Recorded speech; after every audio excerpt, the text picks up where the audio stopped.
여러분, 안녕하세요. 노후사연 채널에 오신 걸 환영합니다.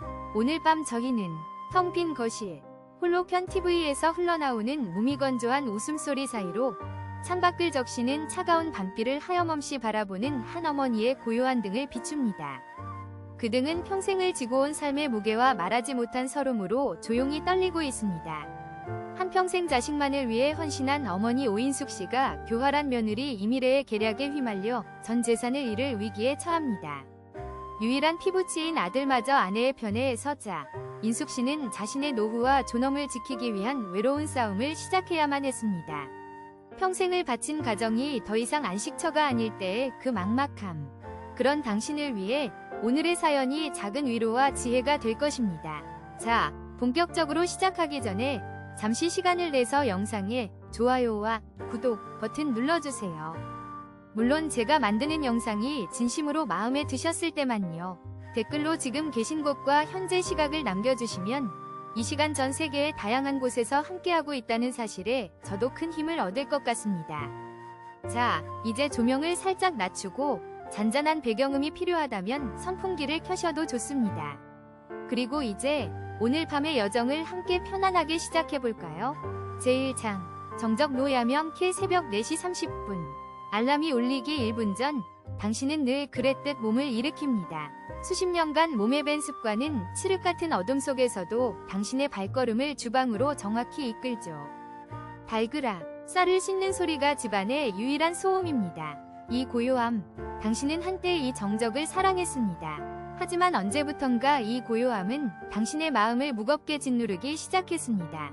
당신, 오인숙은 올해 64입니다. 남편을 일찍 여의고 홀로 아들 채원을 금지옥엽으로 키워냈습니다. 번듯한 회사에 다니는 아들이 예쁜 며느리 미래를 데려와 함께 살자고 했을 때 당신은 세상을 다 가진 것 같았죠. 북적이는 집, 손주의 재롱. 그것이 당신이 꿈꾸던 노후의 전부였습니다. 압력솥이 칙 소리를 내며 김을 뿜기 시작합니다. 구수한 밥 냄새가 퍼지자 당신은 잠시 시름을 잊습니다.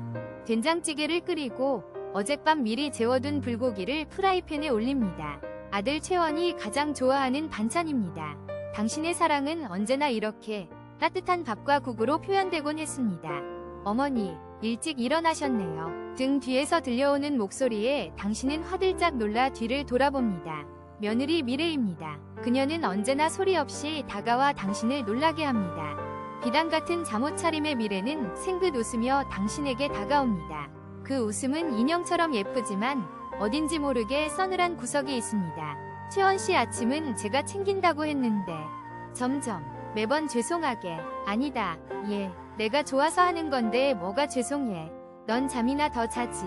당신은 손사래를 치지만 미래는 기어코 당신의 손에서 뒤집개를 뺏어듭니다. 일견싹싹하고 다정한 며느리의 모습.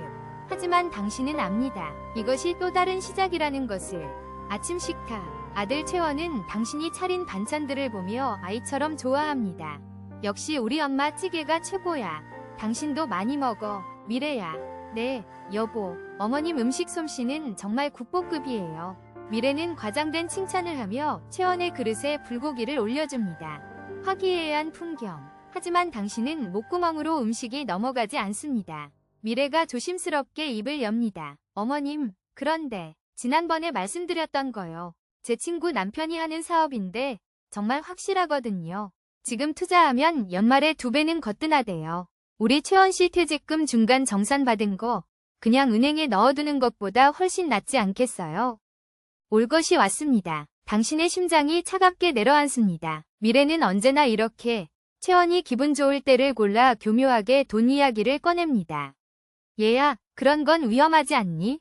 잘 알아보지도 않고. 당신이 조심스럽게 말을 꺼내자 미래의 얼굴에 스쳤던 미소가 순간 옅어집니다. 어머님, 제가 허투루 알아봤겠어요?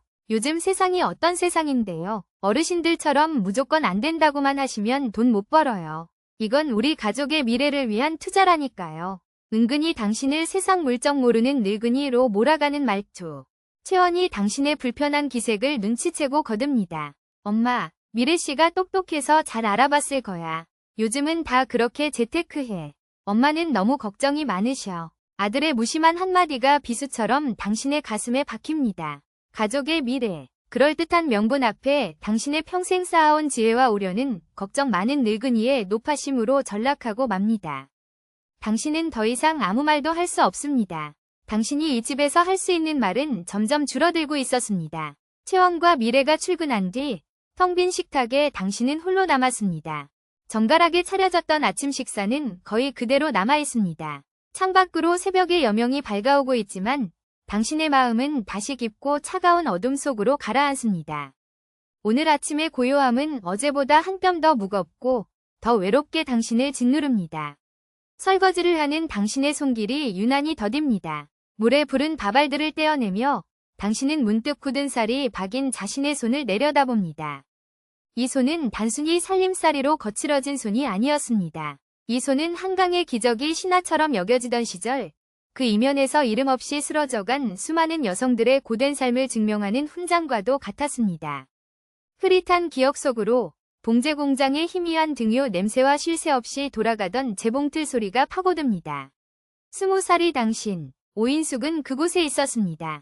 밤낮으로 재봉틀을 돌려번 돈은 고스란히 시골의 부모님과 동생들의 학비로 보내졌습니다. 여자가 무슨 공부냐는 소리를 듣고 자랐지만 당신은 동생들만은 다르게 살기를 바랐습니다.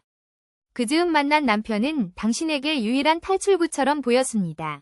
번듯한 양복을 입고 큰 포부를 얻은 그에게 당신은 모든 것을 걸었습니다. 하지만 그의 사업은 장밋빛 청사진과는 달리 연이은 실패의 연속이었습니다. 남편은 술에 기댔고 집안에는 고성과 한숨이 끊이지 않았습니다. 그가 남긴 것은 성공의 결실이 아닌 눈덩이처럼 불어난 빚과 어린 아들 채원뿐이었습니다. 남편이 세상을 떠난 뒤 당신은 다시 세상으로 나가야 했습니다. 하지만 아이 딸린 과부에게 세상은 냉혹했습니다. 봉제 공장은 더 이상 당신을 받아주지 않았고 당신은 새벽 시장의 좌판에서 채소를 팔고 밤에는 식당에서 설거지를 하며 억척같이 돈을 모았습니다. 손톱 밑에 낀 흙과 음식물 찌꺼기는 시선에도 좀처럼 지워지지 않았습니다. 그 모든 고생의 이유는 단 하나, 아들 채원이었습니다. 당신은 아들만큼은 기죽지 않고 남부럽지 않게 키우고 싶었습니다. 당신이 먹지 않고 입지 않아 모은 돈은 모두 채원의 학비와 과외비로 들어갔습니다. 아들이 명문대를 졸업하고 대기업에 취직했을 때 당신은 드디어 지긋지긋한 가난의 대물림을 끊어냈다고 믿었습니다. 이 집, 지금 당신이 발 딛고 서 있는 이 작은 2층 단독주택은 당신의 피와 땀, 그리고 눈물의 결정체였습니다. 남편이 남긴 빚을 모두 갚고 10수년간 악착같이 모은 돈으로 장만한 당신 인생의 유일한 재산이자 자부심. 채원이 결혼할 때 당신은 한치의 망설임도 없이 아들 부부에게 2층을 내주었습니다. 당신은 1층의 작은 방 하나면 충분했습니다. 북적이는 가족, 손주들의 웃음소리만 들을 수 있다면 그것이 당신이 평생을 바쳐 이룬 꿈의 완성이라고 생각했습니다. 띠리리링 생각에 잠겨있던 당신을 날카로운 전화벨 소리가 현실로 잡아당깁니다. 이 시간에 올 전화는 없는데 당신은 마른 손을 앞치마에 닦으며 수화기를 들었습니다. 여보세요? 거기 채원씨 댁 맞습니까? 낯선 남자의 목소리였습니다. 경계심이 담긴 당신의 대답에 남자는 잠시 머뭇거리다 말을 이었습니다. 아, 저 미래 캐피탈입니다. 이미래 씨, 아시죠? 연락이 잘 안 돼서 자택으로 전화드렸습니다. 이번 달 연체 이자가 상당한데 이러시면 곤란합니다. 원금 포함해서 5천만 원입니다. 조속히 해결 안 하시면 법적 절차 들어갈 수밖에 없어요. 네? 5천만 원이요? 당신의 목소리가 염소처럼 떨려 나왔습니다. 순간 머릿속이 하얘졌습니다. 미래 캐피탈, TV에서나 보던 그 무서운 대부업체 이름이었습니다. 며느리 이름으로 5천만 원의 빚이라니. 당신은 손에 힘이 풀려 수화기를 놓칠 뻔했습니다. 잘못 거신 것 같습니다. 당신은 간신히 그렇게 말하고 전화를 끊었습니다. 심장이 미친 듯이 방망이질 쳤습니다. 아니야, 아닐 거야. 동명이인이겠지. 당신은 스스로를 다독였지만 아침 식탁에서 돈 이야기를 꺼내던 며느리의 얼굴이 겹쳐지며 불길한 예감이 온몸을 휘감았습니다. 그날 오후 유치원과 학교를 마친 손주들이 집으로 들이닥쳤습니다. 할머니, 나 로봇 사줘. 엄마가 할머니한테 사달라고 하면 사준댔어. 나는 공주님 드레스. 제일 비싼 걸로. 아이들은 집에 들어오자마자 당신의 옷자락을 붙들고 조르기 시작했습니다. 아이들의 요구는 날이 갈수록 대담하고 구체적이 되어갔습니다. 미래는 늘 아이들 뒤에 숨어 애들이 갖고 싶다는데 어떡해요? 어머님이라며 교묘하게 당신의 지갑을 열게 했습니다. 할머니가 나중에 사줄게. 싫어. 지금 사줘. 지금. 손자 녀석이 바닥에 드러누워 발버둥을 치기 시작했습니다. 그 순간 아이의 발에 채인 당신의 낡은 탁자 위에서 쨍그랑 하는 소리가 났습니다. 당신이 시집올 때 친정어머니가 유일하게 물려주신 낡았지만 소중한 자개 보석함이 바닥으로 떨어져 산산조각이 나 있었습니다. 세상에, 당신은 무너져 내리는 심정으로 자개 조각들을 쓸어 담았습니다. 하지만 아이들은 미안한 기색도 없이 깨진 보석함에는 눈길도 주지 않은 채 여전히 로봇과 드레스를 외치고 있었습니다. 당신의 눈시울이 뜨거워졌습니다. 이것이 과연 당신이 꿈꾸던 단란한 가정의 모습일까요? 저녁이 되어 채원과 미래가 돌아왔습니다. 당신은 하루 종일 가슴을 짓누르던 돌덩이를 꺼내기 위해 어렵게 입을 열었습니다. 예, 미래야. 혹시 오늘 이상한 전화가 왔는데. 당신이 말을 채 끝내기도 전에 미래의 얼굴이 싸늘하게 굳었습니다. 무슨 전화요? 어머님? 그게 미래 캐피탈이라는 곳에서 너한테 빚이 있다고. 미래의 눈빛이 칼날처럼 날카로워졌습니다. 그녀는 채원을 향해 눈물을 글썽이며 말했습니다. 여보, 들었죠? 어머님이 제 전화를 엿들으셨나 봐요. 어떻게 이러실 수가 있어요? 엿들은 게 아니라 집 전화로 온 걸 내가 받은 것뿐이다. 그럼 제가 아니라고 하면 믿으셨어야죠. 왜 사람을 의심하세요? 네, 돈 좀 빌렸어요. 그게 다 누구 때문인데요? 당신 월급만으로 애들 학원비에 우리 생활비가 감당이 될 것 같아요. 제가 허리띠 졸라매고 아등바등 살아도 부족한 걸 어떻게 해요? 다 우리 가족 잘 살자고 그런 건데 어머님은 절 무슨 사기꾼 취급하시네요. 미래는 적반하장으로 소리를 지르며 눈물을 쏟아냈습니다. 모든 화살이 순식간에 당신에게로 향했습니다. 당황한 채원이 미래의 어깨를 감싸며 당신을 나무랐습니다. 엄마, 제발 좀 그만해. 미래씨가 뭘 얼마나 썼다고 그래? 그리고 집안일은 우리가 알아서 할 테니 엄마는 신경 좀 꺼줘. 제발. 신경 좀 꺼줘. 아들의 그 한마디가 당신의 세상이 무너지는 소리처럼 들렸습니다. 평생을 아들 하나만 보고 살아온 당신에게 그 아들이 이제 우리라는 울타리 밖으로 당신을 밀어내고 있었습니다. 그때 울음을 그친 미래가 비장한 표정으로 최후의 일격을 날렸습니다. 여보, 사실은 어머님께 말씀드리려던 투자건이 바로 이 빚을 해결할 방법이었어요. 그녀는 당신을 똑바로 쳐다보며 말을 이었습니다. 그 눈에는 더 이상 가식적인 미소나 서늘함이 아닌 노골적인 탐욕이 번뜩이고 있었습니다. 어머님, 이 집 너무 낡고 좁지 않아요?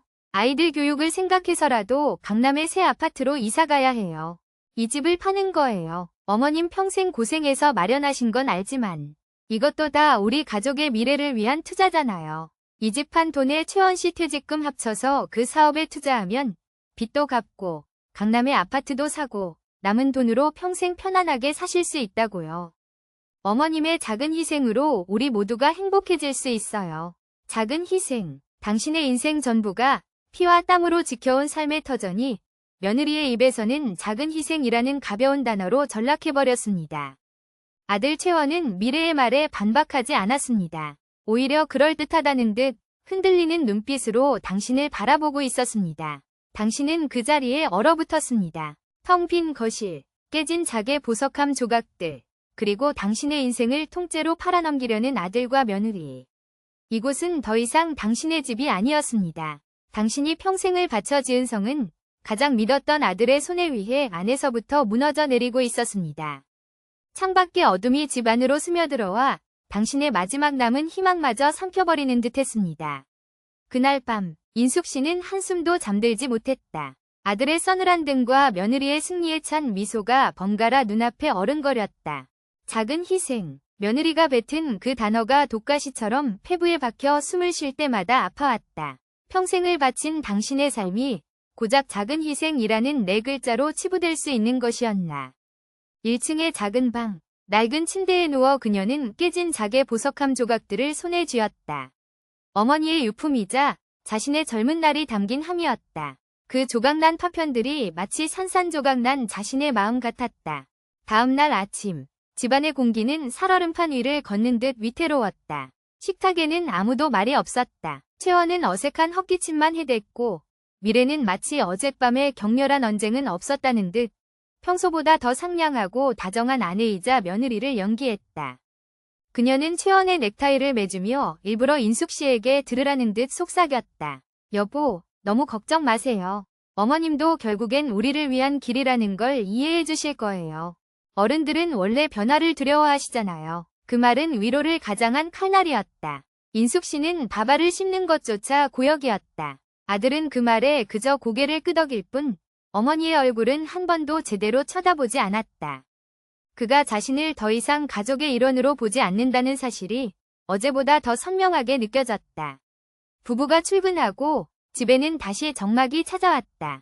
인숙 씨는 기계적으로 몸을 움직여 설거지를 하고 청소기를 돌렸다. 모든 것이 무의미하게 느껴졌다. 거실을 청소하던 중이었다. 어제 손자가 때를 쓰며 넘어뜨렸던 소파를 바로 세우고 그 밑을 닦으려 허리를 숙인 순간이었다. 소파와 벽 사이 깊숙한 곳에 얇은 서류철 하나가 끼어 있었다. 어제 미래가 허둥지둥 가방을 챙길 때 빠진 모양이었다. 인숙 씨는 무심코 서류철을 꺼내 들었다. 얇은 비닐 커버에는 아무것도 적혀 있지 않았다. 남의 물건을 보는 것은 내키지 않았지만 미래 캐피탈이라는 이름과 며느리의 탐욕스러운 눈빛이 뇌리를 스치자 그녀는 자신도 모르게 서류철을 열어보았다. 첫 장을 넘기는 순간 인숙 씨는 숨을 멈췄다. 부동산 매매 위임장 선명한 글씨 아래 위임인, 파는 사람, 란에 자신의 이름 오인숙과 주민등록번호, 주소가 정확하게 적혀 있었다. 수임인, 대리인, 란에는 며느리 이미래의 이름이 박혀 있었다. 그리고 위임인의 이름 옆에는 너무나도 익숙한 자신의 인감도장 자국이 선명하게 찍혀 있었다. 이게 대체... 손이 부들부들 떨려왔다. 심장이 바닥으로 곤두박질 치는 것 같았다. 그녀는 자신이 이런 서류에 도장을 찍어준 기억이 없었다. 다음 장을 넘겼다. 더 충격적인 서류가 나왔다. 인감증명서. 자신의 이름으로 발급된 발급일자가 불과 사흘 전으로 찍힌 따끈따끈한 서류였다. 인숙 씨는 지난 몇 달간 동사무소에 간 적이 단 한 번도 없었다. 누군가 자신의 신분증을 훔쳐 대리로 발급받은 것이 틀림없었다. 등골을 타고 식은땀이 흘렀다. 그녀는 비틀거리는 걸음으로 자신의 방으로 달려가 장롱 깊숙한 곳에 숨겨둔 작은 나무 상자를 열었다. 그곳에 고이 모셔두었던 자신의 인감도장이 감쪽같이 사라져 있었다. 머릿속에서 모든 조각들이 맞춰지기 시작했다. 며느리의 친절한 미소, 교묘하게 돈을 요구하던 말투, 아이들을 앞세워 지갑을 열게 하던 수법, 그리고 어젯밤 집을 팔자던 그 노골적인 제안까지. 이것은 단순한 욕심이 아니었다. 처음부터 이 집을, 자신의 전 재산을 빼앗기 위한 치밀하고 교활한 계획이었던 것이다. 서류철 맨 뒤에는 엠퓨처 파트너스라는 이름의 회사 소개서가 있었다. 미래가 말했던 친구 남편의 회사는 존재하지 않았다. 소개서의 임원 명단, 대표이사 칸의 버젓이 이미래라는 이름이 박혀 있었다. 유령회사를 만들어 아들의 퇴직금과 자신의 집을 통째로 삼키려는 거대한 사기극이었다. 인숙 씨의 입에서 신음이 터져나왔다. 다리에 힘이 풀려 그 자리에 주저앉았다. 눈앞이 캄캄해졌다. TV 뉴스에서나 보던 늙은 부모의 재산을 노리는 폐륜 범죄의 희생양이 바로 자기 자신이라는 사실을 믿을 수가 없었다. 한평생 억척같이 살아온 세월이 주마등처럼 스쳐 지나갔다. 기름 냄새 자욱한 봉제 공장에서 뜬 눈으로 밤을 새우던 20살이 자신. 남편의 빚을 갚기 위해 새벽 시장에서 찬 서리를 맞으며 채소를 팔던 30살이 자신. 아들 학원비 한 푼이라도 더 벌기 위해 식당 주방에서 뜨거운 김을 맞으며 그릇을 닦던 40살이 자신. 그 모든 피와 땀의 시간이 이 종이 쪼가리 몇 장으로 송두리째 부정당하는 순간이었다. 분노보다 먼저 찾아온 것은 처절한 슬픔이었다. 금지옥엽 키운 아들. 세상의 전부였던 아들이 이 모든 사실을 알고도 동조한 것일까? 아니면 정말 속고 있는 것일까? 어느 쪽이든 절망적이기는 마찬가지였다. 인숙 씨는 몇 시간을 멍하니 앉아 있었다. 창밖으로 해가 기울고 집 안이 어둑해졌다. 그녀는 더 이상 눈물을 흘리지 않았다. 눈물이 말라버린 자리에는 차갑고 단단한 무언가가 차오르기 시작했다. 이대로 당할 수는 없었다. 이것은 단순히 돈이나 집의 문제가 아니었다. 자신의 삶 전체와 인간으로서의 존엄을 지키는 문제였다. 평생을 남을 위해 희생하며 살아왔지만 마지막 남은 자신의 인생마저 남의 손에 내어줄 수는 없었다. 결심이 서자 그녀의 눈빛이 달라졌다. 수십 년간 살림에만 익숙했던 부드러운 손으로 그녀는 조심스럽게 서류들을 다시 서류철에 넣었다. 그리고 그 위에 깨진 작의 보석함 조각 하나를 올려놓았다. 부서졌지만 여전히 영롱한 빛을 잃지 않은 자개의 빛이 마치 그녀의 결심처럼 보였다. 다음 날 새벽, 인숙 씨는 알람이 울리기 전에 일어났다. 하지만 주방으로 향하지 않았다. 대신 가장 깨끗한 외출복으로 갈아입고 화장대 앞에 앉아 아주 오랜만에 역계분을 발랐다. 그녀의 얼굴에는 더 이상 슬픔이나 절망의 기색이 없었다. 고요하지만 누구도 꺾을 수 없는 굳은 의지가 서려 있었다. 그녀는 서류철을 낡은 가방 깊숙이 넣고 조용히 현관문을 나섰다. 아직 어둠이 채 가시지 않은 새벽 공기가 차가웠지만 그녀의 발걸음은 조금도 망설임이 없었다. 그녀가 향한 곳은 집 근처의 서울 마포경찰서였다. 경찰서 민원실의 문을 여는 순간 낯선 공기가 그녀를 덮쳤다. 분주하게 오가는 경찰들과 서류 뭉치, 무전기 소리. 평생 처음 와보는 곳이었다. 잠시 주저하던 그녀는 곧장 형사과 팻말이 붙은 곳으로 향했다. 어떻게 오셨습니까? 밤샘 근무에 지친 듯한 젊은 형사가 무심하게 물었다. 인숙 씨는 잠시 입술을 달싹이다가 차분하지만 단호한 목소리로 말했다. 신고하러 왔습니다. 상담실로 안내된 그녀는 김 형사라고 자신을 소개한 중년의 베테랑 형사와 마주 앉았다. 그는 인숙 씨의 행색과 불안한 눈빛을 보고 또 흔한 가족 간의 다툼이나 재산 문제일 것이라 짐작했다. 어머님, 우선 진정하시고 천천히 말씀해보세요. 가족끼리의 문제는 대화로 푸시는 게 가장 좋은데. 김 형사의 말이 끝나기도 전에 인숙 씨는 가방에서 서류철을 꺼내 그의 앞에 놓았다. 이것부터 봐주세요. 김 형사는 마지못해 서류철을 열었다. 그리고 그의 눈이 첫 장의 부동산 매매 위임장에 닿는 순간 그의 표정이 급격히 굳어졌다. 그는 빠른 속도로 서류를 넘겼다. 위조된 인감증명서, 유령회사의 소개서까지 확인한 그의 눈빛은 날카롭게 변해 있었다. 그는 더 이상 인숙 씨를 걱정 많은 늙은 부인으로 보지 않았다. 이것은 명백한 범죄의 증거였다. 어머님, 이 위임장, 직접 도장 찍으신 거 아니시죠? 인감증명서도요. 네, 제 도장도 도둑 맞았습니다. 김 형사의 표정이 완전히 심각해졌다. 이건 단순한 가족 싸움이 아닙니다. 사문서 위조 및 동행사 미수, 사기죄까지 성립될 수 있는 중범죄입니다.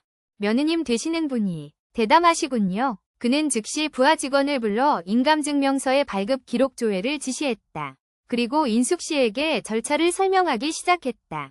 우선 구청에 공문을 보내 이 인감증명서가 대리 발급된 사실과 위임장 위조 사실을 공식적으로 확인할 겁니다. 증거가 명확하기 때문에 곧장 면님에 대한 출국금지 조치를 신청하고 압수수색 및 체포영장을 발부받아 조사를 시작할 겁니다.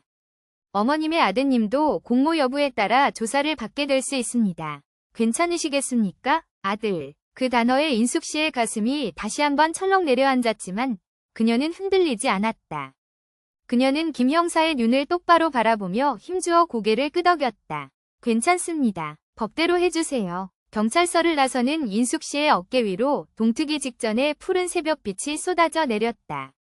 싸움은 이제 막 시작되었다. 되돌아갈 다리는 불탔고 앞에는 무엇이 기다릴지 모르는 안개 속이었다. 하지만 그녀는 두렵지 않았다. 평생을 지켜온 자신의 삶을 되찾기 위한 외롭고도 처절한 싸움의 첫걸음을 그녀는 마침내 내디딘 것이었다.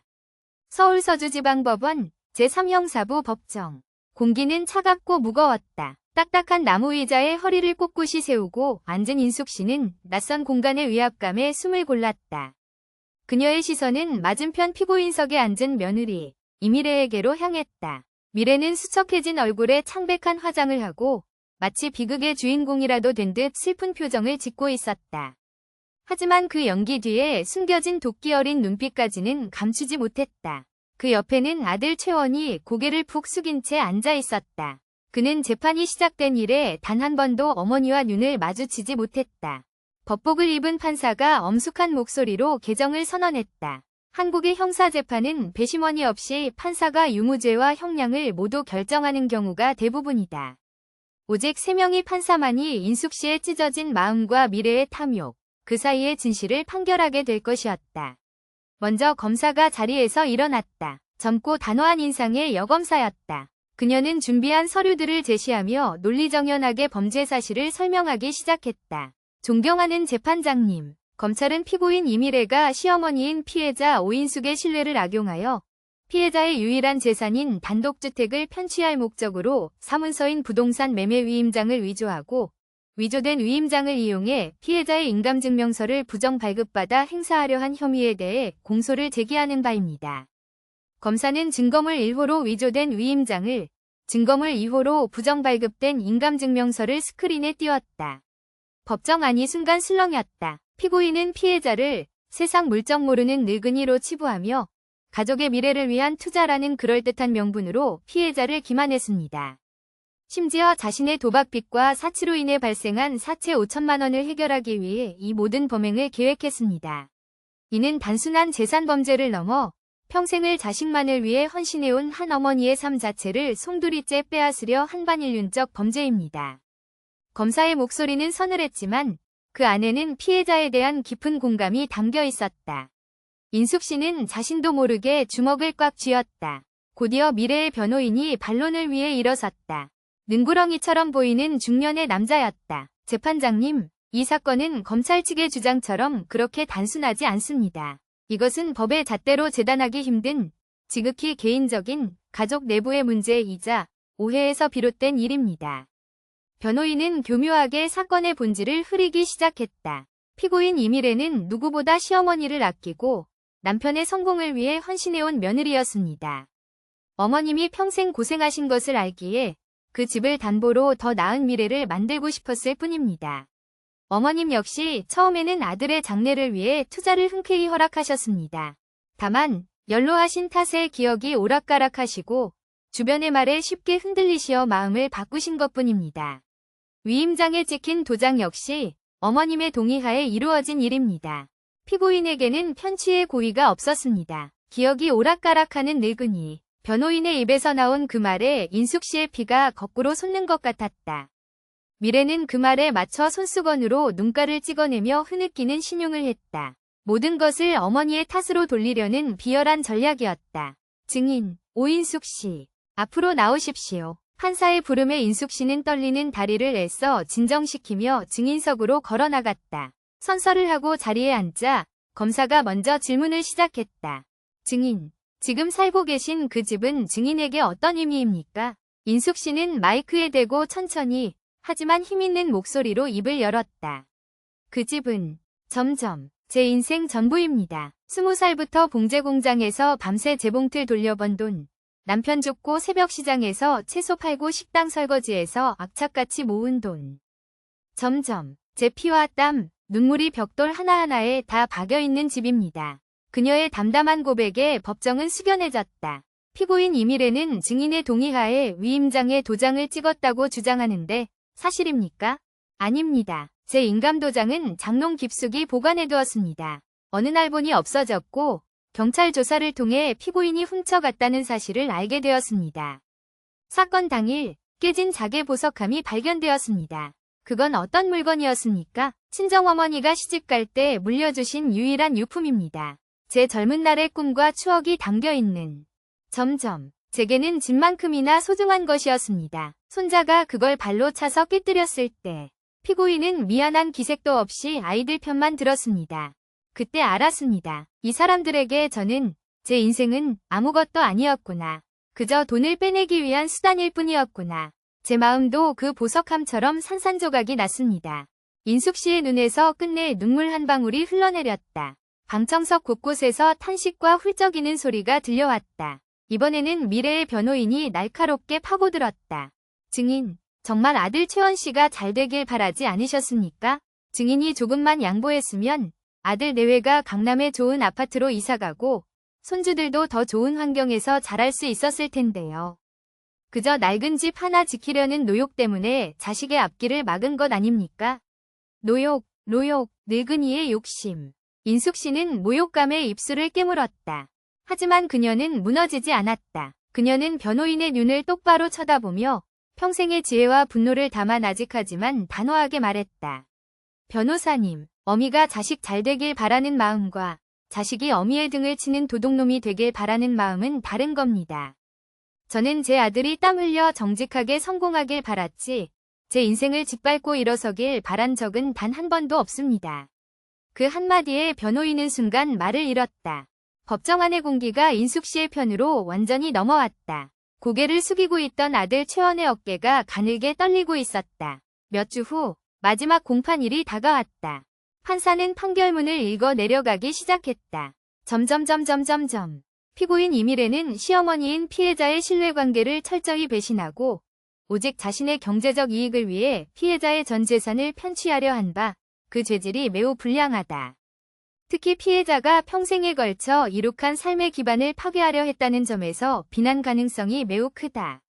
가족이라는 이름 뒤에 숨어버린 이 같은 범죄는 우리 사회의 근간인 효의 가치를 훼손하고 고령의 부모를 둔 많은 이들에게 불안과 불신을 조장하는 등 사회적 해악 또한 지대하다. 판사는 잠시 말을 멈추고 피고인석을 매섭게 쳐다보았다. 미래는 사시나무 떨듯 떨고 있었다. 이에 재판부는 피고인 이미래에게 사문서 위조, 동행사 미수, 절도죄 등을 적용하여 점점 징역 3년을 선고한다. 징역 3년. 땅, 땅, 땅. 법봉 소리가 울려 퍼지는 순간 미래의 가식적인 표정이 무너져 내렸다. 아니야, 내가 뭘 잘못했는데. 억울해요. 재판장님. 여보, 나 좀 어떻게 해봐. 그녀는 교도관들에게 끌려나가며 발악하듯 소리쳤다. 하지만 최원은 아내를 외면한 채 그 자리에 주저앉아 오열했다. 모든 것이 자신의 어리석음과 탐욕 때문이었음을 너무 늦게 깨달은 남자의 뒤늦은 후회였다. 재판이 끝나자 법원 앞은 인숙 씨를 기다리던 기자들로 인산인해를 잃었다. 어머님, 승소하신 심경이 어떠십니까? 며느리를 직접 고소하기까지 힘든 결정이었을 텐데요. 수많은 마이크와 카메라 플래시가 그녀를 향했다. 그녀는 아무 말 없이 그저 묵묵히 인파를 헤쳐나갔다. 그날 이후 인숙 씨의 사연은 신문과 방송을 통해 전국으로 퍼져나갔다. 현대판 고려장, 아들과 며느리의 탐욕, 노부모 등치는 폐륜 범죄, 법의 엄중한 심판, 한 어머니의 눈물, 우리 사회에 경종을 울리다. 자극적인 제목의 기사들이 쏟아졌다. 인터넷 게시판과 SNS에서는 며느리와 아들을 향한 비난 여론이 들끓었고 동시에 홀로 싸워 이겨낸 인숙 씨를 향한 응원과 지지가 이어졌다. 그녀의 이야기는 단순히 한 가정의 비극을 넘어 급격한 고령화 사회 속에서 노인들이 겪는 경제적 착취와 가족 내 소외 문제, 그리고 무너져가는 전통적 가치관에 대한 사회적 담론을 이끌어냈다.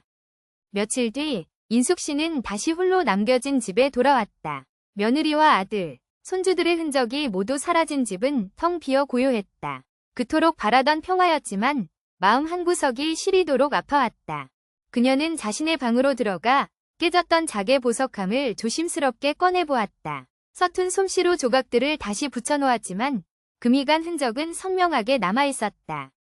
그녀의 싸움은 끝났고 그녀는 이겼다. 하지만 이 승리는 무엇을 남겼는가? 산산조각 났다가 겨우 다시 붙여놓은 보석함처럼 그녀의 가족과 인생도 예전으로 돌아갈 수는 없었다. 창밖으로 지는 노을을 바라보며 인숙 씨는 길고 외로운 싸움의 끝에서 또 다른 시작을 예감하고 있었다. 자신의 부서진 삶의 조각들을 하나씩 주워 맞춰야 하는 더 길고 고독한 여정의 시작을. 재판이 끝난 후 인숙 씨의 시간은 멈춘 듯 흘렀다. 북적이던 2층은 텅 비었고 아이들의 웃음소리와 며느리의 가식적인 목소리가 사라진 집은 귀가 먹먹할 정도로 고요했다. 그토록 바라던 평화였지만 텅 빈 공간을 채우는 것은 평화가 아닌 거대한 상실감이었다. 그녀는 깨진 조각을 힘겹게 붙여놓은 자개 보석함을 매일같이 쓸어보았다.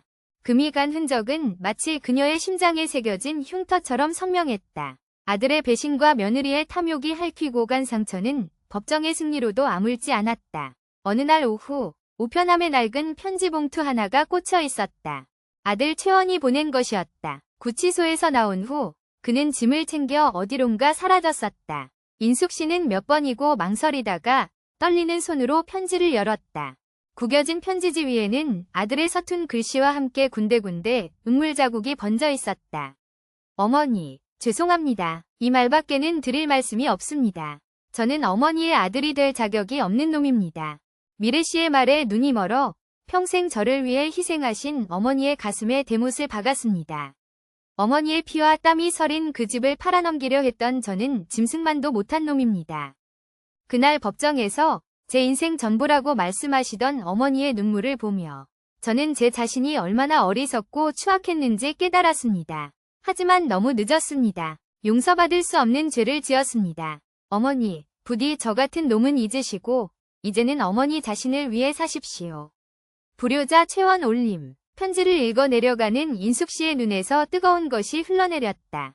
아들의 후회는 진심이었지만 그 후회는 깨진 신뢰를 다시 붙일 수는 없었다. 용서. 그것은 너무나 무겁고 어려운 단어였다. 아들을 향한 연민과 배신감에 대한 분노가 그녀의 마음속에서 거세게 충돌했다. 며칠 후 인숙 씨는 더 힘든 결심을 했다.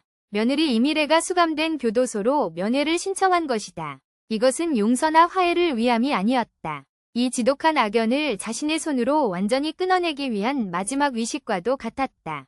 차가운 유리벽을 사이에 두고 마주 앉은 미래는 수척했지만 그 눈빛에는 여전히 도끼가 서려 있었다.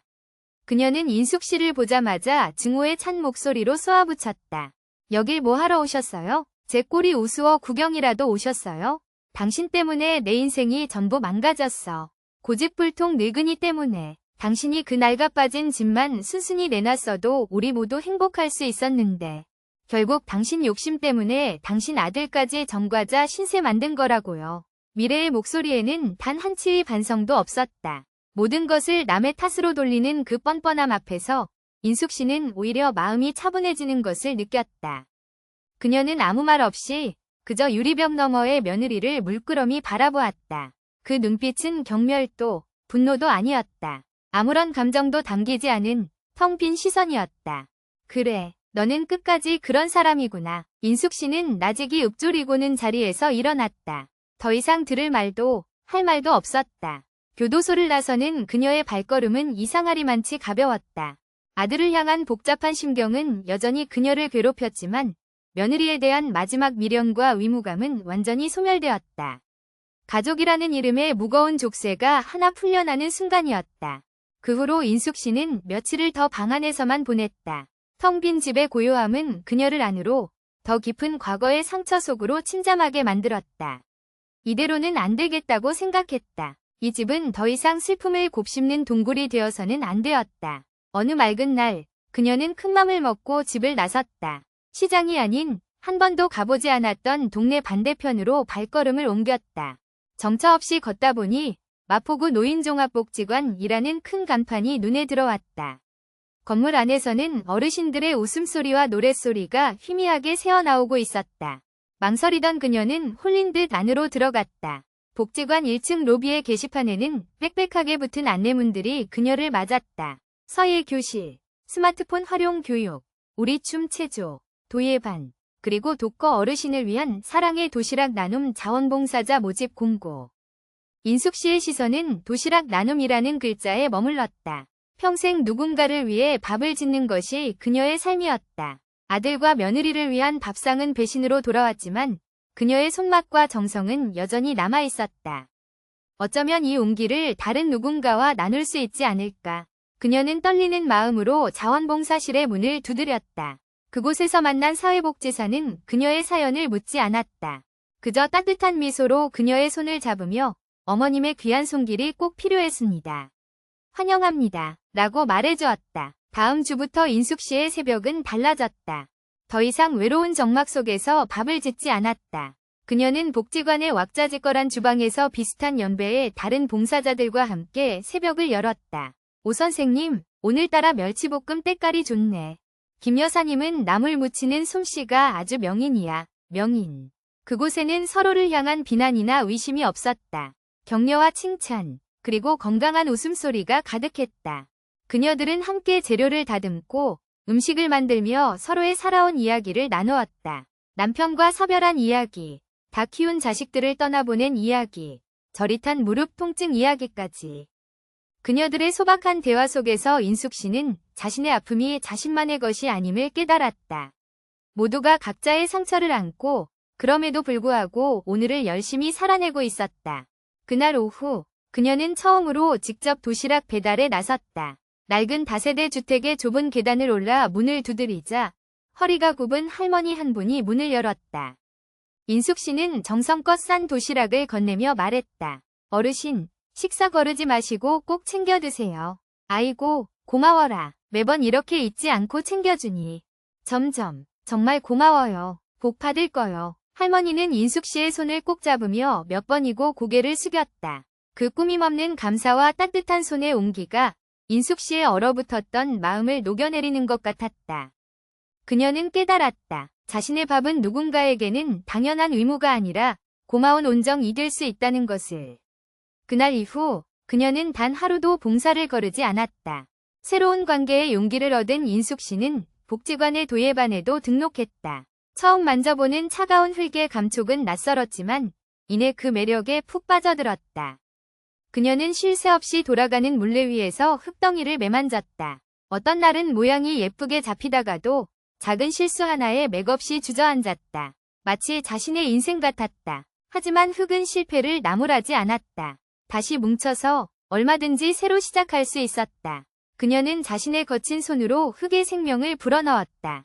투박하지만 정직한 그릇을 만들고 삐뚤빼뚤하지만 개성 있는 찻잔을 빚었다. 땀 흘려 무언가를 만들어내는 기쁨, 봉제 공장과 식당 주방에서는 결코 느끼지 못했던 순수한 창작의 희열이었다. 그녀는 더 이상 누군가의 엄마, 누군가의 시어머니가 아니었다. 흙을 빚는 도예가 오인숙이었다. 어느덧 계절이 바뀌고 가을 햇살이 도예 공방 창가로 따스하게 쏟아져 들어왔다. 인숙 씨의 낡은 가방 안에는 아들이 몇 번이고 보내온 편지들이 쌓여 있었지만 아직 답장을 하지는 않았다.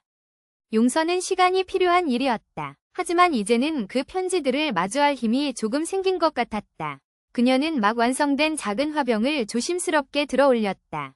완벽하지는 않았지만 그녀의 손길과 시간이 고스란히 담긴 세상에 단 하나뿐인 작품이었다. 그녀는 이 화병을 집으로 가져가 금이 간 작의 보석함 옆에 나란히 놓을 생각이었다. 그리고 그곳에 들꽃 한 송이를 꽂아두리라. 깨어진 과거의 상처와 새로 빚어낸 오늘의 희망. 그 두 가지가 함께 놓여 있을 때 비로소 그녀의 공간은 온전히 채워질 것 같았다. 인숙 씨의 얼굴에 아주 오랜만에 옅지만 편안한 미소가 떠올랐다. 길고 어두웠던 터널의 끝에서 그녀는 마침내 자신의 힘으로 한 줄기 빛을 찾아낸 것이었다. 싸움은 끝났고 상처는 아물고 있었다. 이제는 정말 그녀 자신을 위한 삶이 시작되고 있었다. 최연의 시간은 잿빛이었다. 해가 뜨고 지는 것을 인식하는 것은 창문도 없는 고시원 방의 탁상시계나 새벽 인력시장의 찬 공기를 통해서였다. 대기업의 번듯한 사무실, 푹신한 의자는 이제 기억조차 아득했다. 그의 손은 서류 대신 흙과 시멘트로 거칠어졌고 몸에서는 늘 땀과 먼지 냄새가 났다.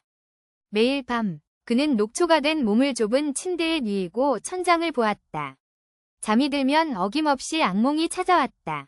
법정에서 담담히 그러나 무너지지 않고 자신의 삶을 증언하던 어머니의 얼굴. 그 집은 제 인생 전부입니다. 그 목소리가 귓가에 울릴 때마다 최원은 심장이 찢어지는 고통에 신음하며 잠에서 깨곤 했다. 그는 낡은 신문지 조각 하나를 지갑 깊숙이 넣어두고 다녔다. 어머니의 사연이 실린 기사였다. 수십 번을 읽어 해질대로 해진 그 기사를 그는 매일 밤 등불 아래서 다시 읽었다.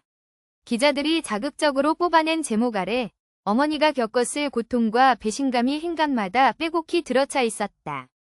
작은 희생, 미래가 속삭였던 그 달콤한 독약이 어떻게 어머니의 전생애를 모욕하는 언어였는지 그는 이제야 뼈저리게 깨닫고 있었다. 분노가 치밀었다. 자신을 교묘하게 속이고 아이들을 방패 삼아 어머니를 착취하고 결국 온 가족을 파멸로 이끈 아내 이미래에 대한 증오였다. 그러나 그 분노의 끝은 언제나 더 큰 자기혐오로 돌아왔다. 왜 몰랐을까? 왜 그 탐욕스러운 눈빛을 알아보지 못했을까? 아니, 어쩌면 알고 있었을지도 모른다. 그저 모른 척하고 싶었을 뿐이다. 아내의 거짓된 칭찬과 능력 있는 가장이라는 허울 좋은 감투에 취해 세상에서 가장 소중한 것을 내팽개쳤다. 한국의 아들로서, 장남으로서 가정을 책임져야 한다는 압박감. 더 넓은 집, 더 좋은 차, 아이들에게 더 나은 교육 환경을 제공해야 한다는 조바심. 그 모든 것이 미래에게는 더없이 좋은 먹잇감이 되었다. 그는 결국 성공한 가장이 되고 싶다는 자신의 비뚤어진 욕망 때문에 가장 기본적인 도리, 아들로서의 도리를 저버린 것이다. 몇 달간 그는 속죄하듯 닥치는 대로 일했다. 그렇게 번 돈은 꼬박꼬박 봉투에 넣어 변호사를 통해 어머니께 보냈다. 생활비 명목이었다. 하지만 어머니는 그 돈을 단 한 번도 쓰지 않고 되돌려 보냈다. 편지에도 답장은 없었다. 채원은 그것이 당연한 결과라고 생각했다. 돈 몇 푼으로 용서받을 수 있는 죄가 아니었다. 상처는 돈으로 메울 수 있는 것이 아니었다. 그러던 어느 겨울의 초입, 그는 더 이상 견딜 수 없어 홀린 듯 어머니의 집이 있는 동네로 향했다. 차마 집 앞에 다가서지는 못하고 골목 어귀 전봇대 뒤에 숨어 멍하니 집을 바라보았다. 한참을 서 있었을까? 익숙한 현관문이 열리고 어머니가 나왔다. 채원은 저도 모르게 몸을 움츠렸다. 그런데 어머니의 모습이 어딘가 달라 보였다. 예전처럼 슬픔에 잠겨 있거나 외로워 보이지 않았다. 허리는 꼿꼿했고 발걸음에는 어딘가를 향하는 분명한 목적이 있었다. 채원은 조심스럽게 그 뒤를 따랐다. 어머니가 향한 곳은 동네 노인종합복지관이었다. 그는 며칠 동안 같은 자리에서 어머니를 지켜보았다. 어머니는 매일 아침 복지관으로 향했고 오후가 되면 다른 할머니들과 웃으며 이야기를 나누며 집으로 돌아왔다. 한 번은 복지관 앞에서 서성이다. 사랑의 도시락 나눔 봉사를 마치고 나오는 어머니와 마주칠 뻔했다. 따뜻한 음식이 담긴 통을 든 어머니의 얼굴에는 그가 아주 오랫동안 보지 못했던 종류의 평온함이 서려 있었다.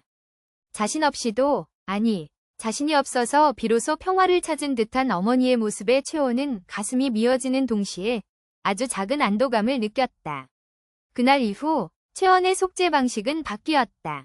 돈 봉투 대신 그는 다른 방법으로 마음을 전하기 시작했다. 새벽 인력시장에 나가기 전 그는 어머니의 집 대문 앞에 섰다.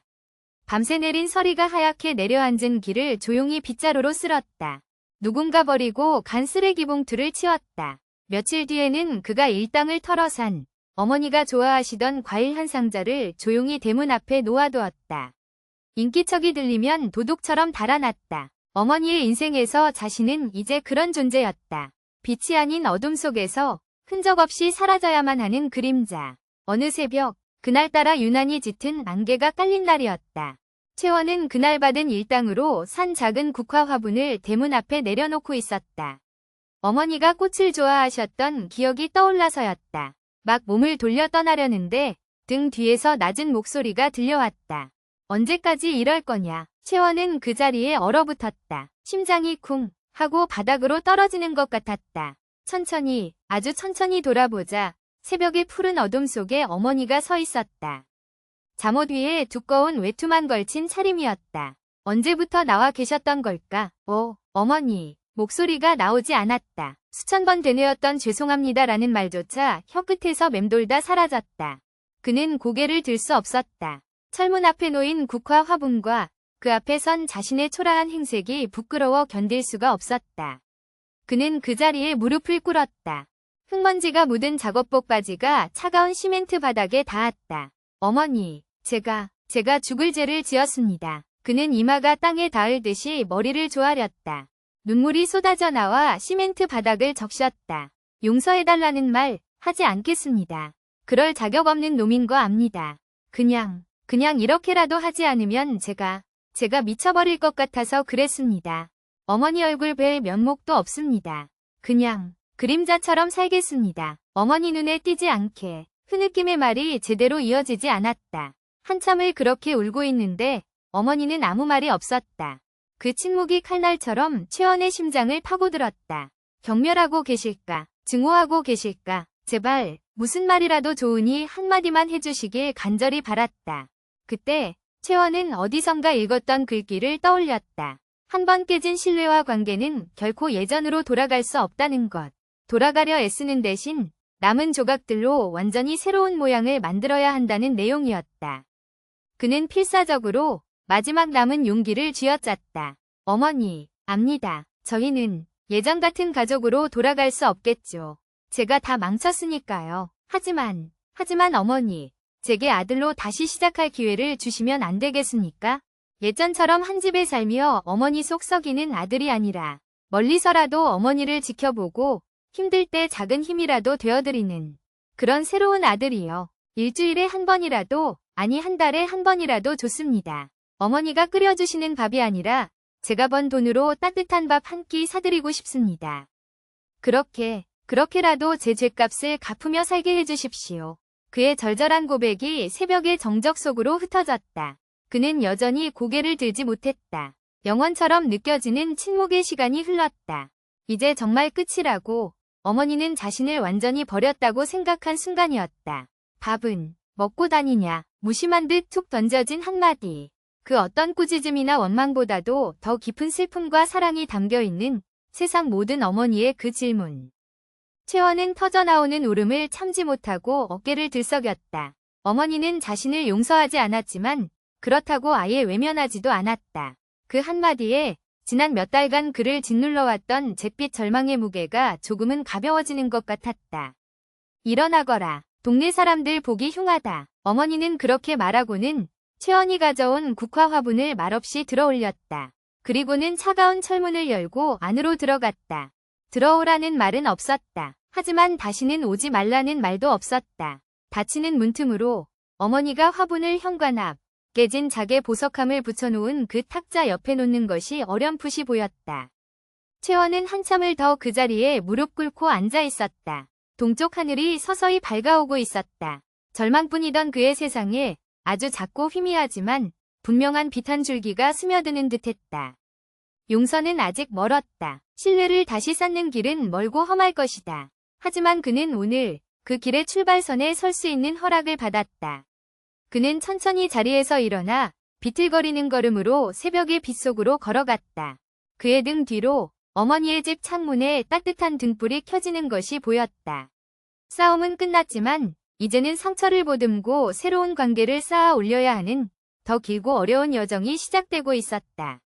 그로부터 몇 주가 흘렀다. 인숙 씨의 삶은 복지관과 도의의 공방, 그리고 텅 빈 집을 오가는 단조로운 규칙성 속에서 안정을 찾아가는 듯했다.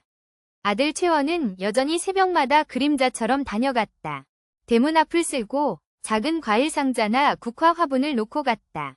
인숙 씨는 그가 놓고 간 것들을 말없이 집 안으로 들였다. 닫힌 문을 사이에 둔 모자의 기묘한 소통이었다. 용서는 아니었지만 외면도 아니었다. 그 위태로운 균형 위에서 시간은 흐르고 있었다. 그러던 어느 날 낯선 번호로 전화가 걸려왔다. 인숙 씨가 망설이다 전화를 받자 히스테릭하고 지친 여자의 목소리가 흘러나왔다. 점점점. 사부인, 저예요. 미래 엄마예요. 며느리의 친정어머니였다. 사건 이후 한 번도 연락이 없던 사람이었다. 인숙 씨의 심장이 쿵 내려앉았다. 무슨 일이십니까? 무슨 일이냐니요? 사부인은 지금 편안하시죠? 우리 딸 인생은 그렇게 망쳐놓고. 하지만 그건 그렇다 치고 애들은 어떡하실 겁니까? 사돈의 목소리는 원망으로 가득했다. 민준이랑 서연이요. 걔들 제가 데리고 있는데 아주 돌아버리겠어요. 밤낮으로 할머니 보고 싶다. 옛날 집 가고 싶다. 로봇 사달라. 드레스 사달라. 점점 아주 저를 들들 볶아요. 이게 다 누구 때문인데요? 미래가 애들 버릇을 잘못 들인 것도 있지만 사부인이 애들 요구를 다 들어주면서 이렇게 만든 거 아닙니까? 저는 이제 더는 못 키우겠으니 사부인이 책임지세요. 전화는 일방적으로 끊겼다. 인숙 씨는 차가워진 수화기를 든 채 한동안 멍하니 서 있었다. 아이들, 그 소란스럽고 이기적이고 그러나 너무나도 어렸던 얼굴들이 떠올랐다. 며느리의 계략에 이용당했던 아이들, 그 아이들 역시 이 비극의 또 다른 피해자였다. 인숙 씨는 아이들을 미워할 수 없었다. 하지만 예전처럼 무조건적인 사랑을 줄 자신도 없었다. 마음속에서 거센 파도가 일었다. 며칠을 고민한 끝에 인숙 씨는 아들에게 먼저 연락했다. 공중전화에서 걸려온 아들의 목소리는 잔뜩 잠겨 있었다. 그녀는 사돈과의 통화 내용을 담담하게 전했다. 수화기 너머로 아들의 거친 숨소리가 들려왔다. 점점점. 제가 만나보겠습니다. 어머니는 신경 쓰지 마세요. 아니다. 나도 가야지. 내 애비고 내 손주들이다. 약속 장소는 아이들이 좋아하던 동네 공원이었다. 주말 오후 공원은 가족 단위의 방문객들로 활기찼지만 그들 네 사람 주위에는 보이지 않는 벽이 처진 듯 어색한 공기만 흘렀다.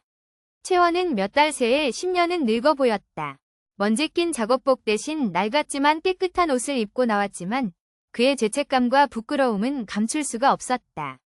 민준이와 서연이는 외할머니 손에 이끌려 마지못해 나온 듯했다. 아이들은 할머니와 아버지를 번갈아 쳐다보았다. 그 눈에는 반가움보다 낯섦과 경계심이 더 컸다. 특히 오빠인 민준이는 잔뜩 화가 난 얼굴로 입을 꾹 다물고 있었다. 먼저 침묵을 깬 것은 동생 서연이었다. 아이는 제 버릇을 버리지 못하고 인숙 씨의 옷자락을 잡아당기며 말했다. 할머니, 나 저거 사줘. 솜사탕. 그리고 저기 인형 뽑기도 할래? 그 순간 인숙 씨의 옆에 서 있던 채원이 낮은 목소리로 아이를 제지했다. 서연아, 그러면 안 돼. 할머니한테 뭐 사달라고 조르는 거 아니야. 서연이는 처음 보는 아버지의 단호한 모습에 울음을 터뜨릴 듯 입술을 삐죽거렸다. 그 모습을 본 민준이가 날카롭게 쏘아붙였다. 아빠는 왜 이제 와서 그래? 아빠가 우리 버렸잖아. 엄마도 없고 아빠도 없고 할머니도 우리 안 보고 싶었지? 그래서 엄마 감옥에 보낸 거지. 아이의 원망 섞인 외침은 비수처럼 날아와 새 어른의 가슴에 박혔다. 채원은 얼굴이 하얗게 질려 아무 말도 하지 못했다. 인숙 씨는 가슴이 저며왔지만 이제는 물러서지 않았다. 그녀는 조용히 민준이 앞에 쪼그려 앉아 아이와 눈을 맞췄다. 민준아, 할머니가 너희를 보고 싶지 않았던 게 아니야. 그리고 너희 때문에 엄마가 그렇게 된 것도 아니고. 그건 어른들의 잘못이란다. 아주 큰 잘못. 그녀는 아이의 머리를 쓰다듬으며 말을 이었다. 하지만 이제 모든 게 예전 같을 수는 없어. 할머니가 매일 장난감을 사주거나 너희가 해달라는 대로 다 해줄 수는 없단다. 대신 할머니는 너희랑 시간을 보내고 싶어. 같이 이야기도 하고 밥도 먹고. 그렇게는 안 되겠니? 인숙 씨의 목소리에는 슬픔과 단호함, 그리고 변치 않는 애정이 함께 담겨 있었다. 민준이는 아무 대답 없이 고개를 숙였지만 더 이상 화를 내지는 않았다. 그날 그들은 아무것도 하지 않고 그저 어색하게 공원 벤치에 앉아있다 헤어졌다. 성공적이라고 할 수는 없었지만 그것은 분명 새로운 시작이었다. 그 후로 인숙 씨와 채원은 매주 주말 아이들을 만났다. 처음에는 서먹함과 긴장감만 가득했던 시간이었다. 인숙 씨는 약속대로 아이들에게 장난감을 사주지 않았다. 대신 자신의 복지관 도예교실에 데려갔다. 민준이는 처음에는 흙이 묻는다며 투덜거렸지만 쉴 새 없이 돌아가는 물레와 제멋대로 모양이 변하는 흙의 매력에 자신도 모르게 빠져들었다. 서연이는 고사리 손으로 흙을 조물거리며 삐뚤빼뚤한 뱀과 토끼를 만들고는 카르르 웃었다. 아이들은 처음으로 무언가를 소비하는 기쁨이 아닌 자신의 손으로 창조해내는 기쁨을 배우고 있었다. 채원은 그 모습을 조금 떨어진 곳에서 그저 지켜볼 뿐이었다. 그는 아이들에게 좋은 아버지가 되는 법을 잊어버린 사람 같았다. 그가 할 수 있는 일은 아이들이 흙을 만지고 난 뒤 조용히 다가가 물티슈로 손을 닦아주거나 간식을 사와 인숙 씨에게 건네는 것뿐이었다. 그는 아이들의 세계에 직접 들어가지 못하고 어머니라는 매개를 통해서만 겨우 소통할 수 있었다. 어느 날 인숙 씨는 아이들을 데리고 복지관의 사랑의 도시락 나눔 봉사에 함께 갔다. 아이들에게 설거지를 시키거나 재료를 다듬게 하지는 않았다. 그저 다른 봉사자 할머니들이 정성껏 음식을 만들고 그것을 도시락 통에 담는 모습을 보여주었다. 이 밥과 반찬은 혼자 사셔서 식사를 제대로 못 챙겨 드시는 할아버지, 할머니들께 가는 거란다. 민준이가 물었다. 왜 식사를 못 챙겨 드세요? 자식들이 없어요? 자식들이 있어도 멀리 살거나 바빠서 못 챙겨주는 경우도 있고 여러 가지 사정이 있단다. 그래서 우리처럼 이웃들이 서로 돕고 사는 거야. 세상은 혼자 사는 게 아니니까. 아이들은 그날 자신들이 먹는 밥 한 끼가 누군가의 수고와 정성으로 만들어진다는 당연한 사실을, 그리고 나눔이라는 가치의 의미를 어렴풋이나마 깨닫는 듯했다. 변화는 아주 천천히 일어났다. 아이들은 더 이상 무언가를 사달라고 조르지 않았다. 대신 주말에 할머니와 아빠를 만날 때 자신들이 만든 찰흙작품이나 학교에서 그린 그림을 자랑처럼 내밀었다. 민준이는 복지관 도서실에서 빌린 위인전을 읽고 인숙 씨에게 줄거리를 이야기해 주었고, 서연이는 할머니에게 배운 동요를 서툰 솜씨로 불렀다. 미래가 아이들에게 심어주었던 물질만능주의와 이기심의 딱딱한 껍질이 벗겨지고 그 안에 숨어있던 아이 본연의 순수함과 따뜻함이 조금씩 드러나기 시작했다. 계절이 두어 번 바뀌고 어느덧 초여름이 되었다. 채원은 막노동을 그만두고 작은 인테리어 회사의 기술직으로 취직했다. 월급은 예전보다 훨씬 적었지만 땀 흘려 정직하게 버는 돈이었다. 그는 허름한 고시원을 나와 작은 월세방을 얻어 아이들을 데려왔다. 서툴지만 스스로 아버지가 되려는 노력이었다. 그 주 주말, 인숙 씨는 처음으로 아들과 손주들이 사는 집에 초대받았다. 낡고 좁은 빌라였지만 집안은 서툴게나마 깨끗하게 정돈되어 있었다. 저녁 식탁에는 채원이 장을 봐서 끓인 맛은 없지만 정성이 담긴 김치찌개와 계란말이가 올라와 있었다. 할머니, 이거 제가 만든 컵이에요. 서연이가 도예 시간에 만든 손잡이가 금방이라도 떨어질 듯 위태롭게 붙어있는 컵을 자랑스럽게 내밀었다. 민준이는 쑥스러운 듯 학교 상담 시간에 만들었다는 우리 가족 그림을 보여주었다. 그림 속에는 할머니와 아빠, 그리고 자신과 동생이 손을 잡고 있었다. 엄마의 자리는 비어 있었지만 그 빈자리를 슬픔 대신 네 사람의 미소가 채우고 있었다. 인숙 씨는 그 그림을 한참 동안 바라보았다. 눈시울이 뜨거워졌다. 저녁 먹고 우리 집에 갈까? 가서 다 같이 수박 먹자. 그녀의 말에 아이들의 얼굴이 환하게 밝아졌다. 채원은 말없이 고개를 끄덕였다. 그의 눈가도 붉게 젖어 있었다. 그날 밤 인숙 씨의 집 거실에는 다시 웃음소리가 울려 퍼졌다. 텔레비전에서 나오는 억지 웃음이 아닌 살아있는 진짜 웃음소리였다. 아이들은 큼지막한 수박을 먹으며 서로의 얼굴에 수박씨를 뱉으며 장난을 쳤다. 인숙 씨는 그 모습을 보며 깨진 작의 보석함 옆에 놓인 국화 화분과 서연이가 만든 찻잔을 번갈아 보았다. 부서진 과거와 새로 빚어낸 현재, 그리고 조심스럽게 싹을 틔우는 미래가 그 작은 거실 안에 공존하고 있었다. 상처는 흉터로 남았다. 가족은 예전의 모습으로 돌아갈 수 없었다. 하지만 그들은 폐허 위에서 새로운 관계의 집을 짓고 있었다. 더디고 서툴지만 진심과 시간을 벽돌 삼아 서로를 향한 용서와 이해를 시멘트 삼아 한층 한층 쌓아 올리고 있었다. 창밖의 밤은 깊었지만 집안을 채우는 온기는 그 어떤 어둠보다도 강하고 따뜻했다. 인숙 씨는 깨달았다. 그녀의 외로운 싸움은 단순히 자신의 재산과 존엄을 지키기 위함만이 아니었다. 어쩌면 이 아이들의 미래를, 삐뚤어질 뻔했던 이 작은 영혼들을 지키기 위한 싸움이기도 했다는 것을. 그리고 그 싸움의 끝에서 그녀는 마침내 진정한 의미의 승리를 거두고 있었다. 여름의 문턱, 인숙 씨의 집에는 라일락 향기가 창문을 넘어 들어왔다. 한때는 숨막히는 고요함의 상징이었던 이 집은 이제 다른 종류의 정적으로 채워져 있었다. 그것은 슬픔이나 외로움이 아닌 평온함이 주는 충만함이었다. 그녀의 삶은 조용한 규칙성을 되찾았다. 새벽에 일어나 밥을 짓는 습관은 여전했지만 이제는 자신만을 위한 소박한 밥상을 차렸다. 식사 후에는 복지관으로 향했고 그곳에서의 시간은 그녀에게 새로운 활력이 되었다. 어머님, 요즘 얼굴이 정말 좋아지셨어요. 흙 만지는 게 잘 맞으시나 봐요. 도예 공방에서 만난 한 동료가 인숙 씨의 빚은 찻잔을 보며 말했다. 인숙 씨는 쑥스럽게 웃으며 답했다. 흙이 정직해서 좋아요. 마음 가는 대로, 손길 가는 대로 모양이 나오잖아요. 망쳐도 괜찮고 다시 시작하면 되니까. 그녀의 말에는 깊은 깨달음이 묻어 있었다. 그녀는 더 이상 과거에 얽매이지 않았다. 며느리에 대한 증오도 아들에 대한 원망도 시간의 흐름 속에서 옅어지고 그 자리에는 자신의 삶을 단단하게 세우려는 의지만이 남았다. 복지관은 그녀에게 단순한 취미활동 공간 이상의 의미였다. 그곳은 사회로부터 고립될 뻔했던 그녀를 다시 세상과 연결해준 통로였다. 어느 날 자원봉사실의 사회복지사가 그녀에게 다가와 조심스럽게 물었다. 오인숙 어르신, 혹시 도움이 필요하시면 언제든 말씀하세요.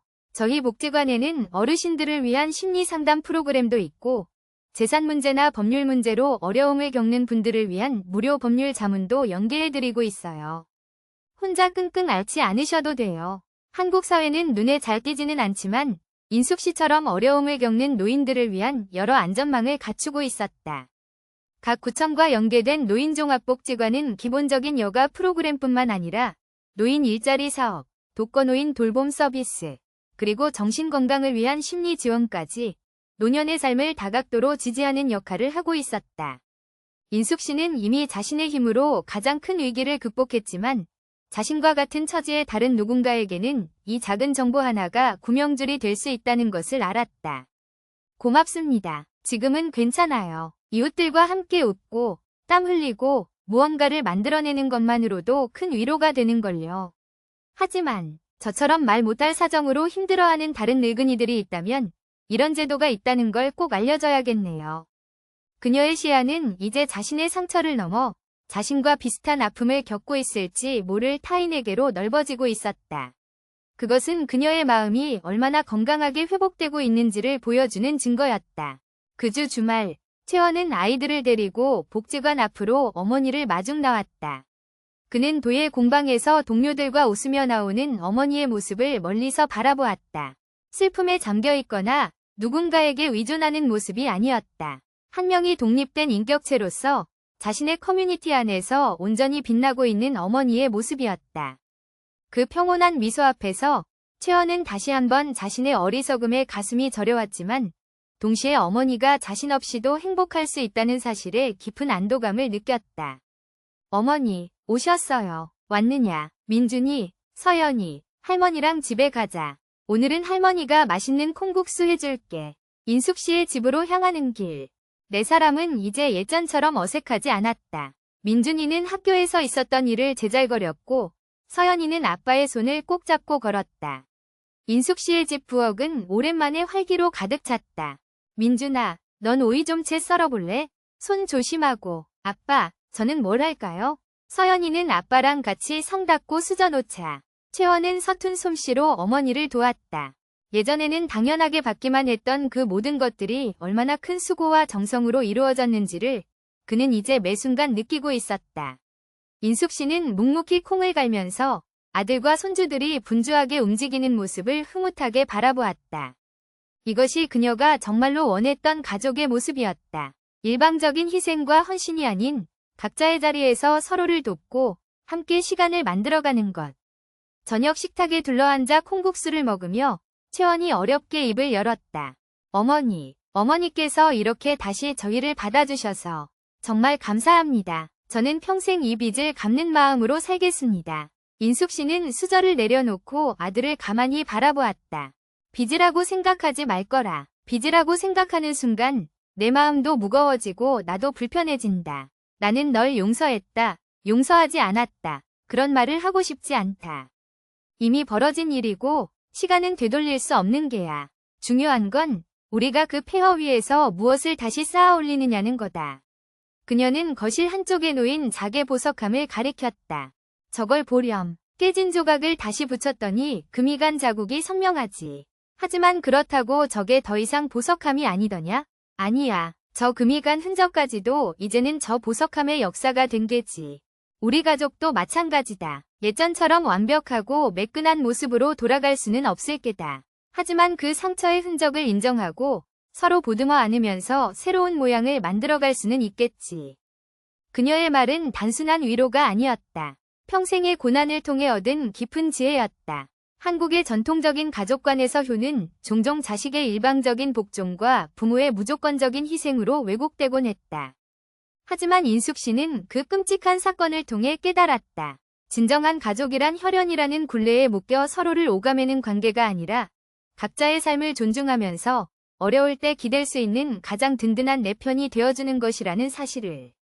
그것은 의무가 아닌 끊임없는 노력과 진심으로 가꾸어 나가야 하는 소중한 관계였다. 식사가 끝나고 설거지는 채원의 몫이었다. 인숙 씨가 말렸지만 그는 고집을 부렸다. 그가 서툰 손길로 그릇을 닦는 동안 아이들은 인숙 씨의 무릎을 베고 누워 그녀가 들려주는 옛날 이야기에 귀를 기울였다.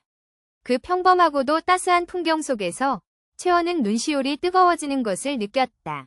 잃어버리고 나서야 비로소 그 소중함을 알게 된 일상이었다.